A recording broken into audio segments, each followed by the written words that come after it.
பேச்சு போட்டிக்கு வந்ததொரு அழைப்பு, போட்டிக்கு தரப்பட்டது நல்லதொரு தலைப்பு. அழைப்பில் மகிழ்ந்து தலைப்பை புரிந்து என் பேச்சிலே தரப்போகிறேன் நல்லதொரு விருந்து. அவையோர் அனைவரையும் வணங்கி தொடருகிறேன் எனது உரையை. எனக்கு கொடுக்கப்பட்ட தலைப்பு, இன்றைய இளைஞர்களின் முன்னேற்றத்தில் கூட்டுறவின் பங்கு. இளைஞர்கள் ஒரு நாட்டின் தூண்கள் என்றால் கூட்டுறவு அதன் கணுக்கால் என்று சொன்னால் மிகையாகாது. இளைஞர்கள் என்றாலே எழுச்சி, புரட்சி, வீரம், வேகம், துணிவு, கனவுகளின் பிறப்பிடம்.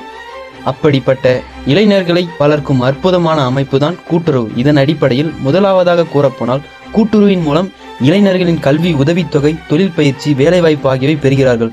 இரண்டாவதாக, கூட்டுறவின் மூலம் பால் உற்பத்தி, சிறு தொழில்கள் போன்ற துறைகளில் தாங்களாகவே தொழில் தொடங்கி முன்னேறுகின்றனர். அது மட்டுமல்லாமல் அவர்களுக்கு கூட்டுறவு வழியாக கடன் உதவியும் கிடைக்கிறது, நல்ல பயிற்சியும் கிடைக்கிறது. மூன்றாவதாக, இப்போது டிஜிட்டல் உலகத்தில் இளைஞர்களின் சோசியல் மீடியா திறமை, டிஜிட்டல் ஸ்கில், ஆன்லைன் மார்க்கெட்டிங் அறிவு இவையெல்லாம் கூட்டுறவுக்கு புதிய உயிராக மாறுகிறது. நமது தேசத்தந்தை காந்தியடிகள் கூறிய வாசகமான cooperation is not a system, it's a way of life என்ற பொன்மொழிகளுக்கு இணங்க கூட்டுறவை அடிப்படையாக வைத்து கூட்டு முயற்சியில் ஏற்படுத்தப்பட்ட கூட்டுறவு மாணவர்களுக்கான ஒரு வழிகாட்டி நம்முடைய வேட்டுக்கோப் சேனல் ஆகும்.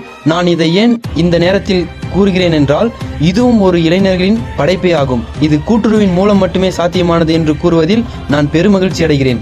இது புது யுகத்தில் வந்த மாதிரி தோன்றலாம், ஆனால் நம் தமிழரின் வாழ்வியல் பழக்கத்திலேயே முச்சங்கங்களை வைத்துதான் தமிழையே வளர்த்தனர் என்பதை நினைவில் கொள்க. அதனால்தான் கூட்டுறவு என்பது தமிழரின் மரபணுவில் ஊறி இருக்கிறது. இறுதியாக சொல்ல விரும்புவது என்னவென்றால், கூட்டுறவுக்கும் இளைஞர்களுக்கும் இடையே ஒரு நேர்மையான நம்பிக்கை இருக்கிறது. அது வளர்ந்தாலே ஒரு நாட்டின் வளர்ச்சி, ஒரு சமூகத்தின் நலன், ஒரு இளைஞரின் எதிர்காலம் எல்லாமே உறுதியடையும். எனவே அனைவரும் ஒன்றிணைவோம், கூட்டுறவை உயர்த்துவோம். இத்துடன் எனது உரையை முடித்துக் கொள்கிறேன். வாய்ப்பு கொடுத்தமைக்கு மிக்க நன்றி.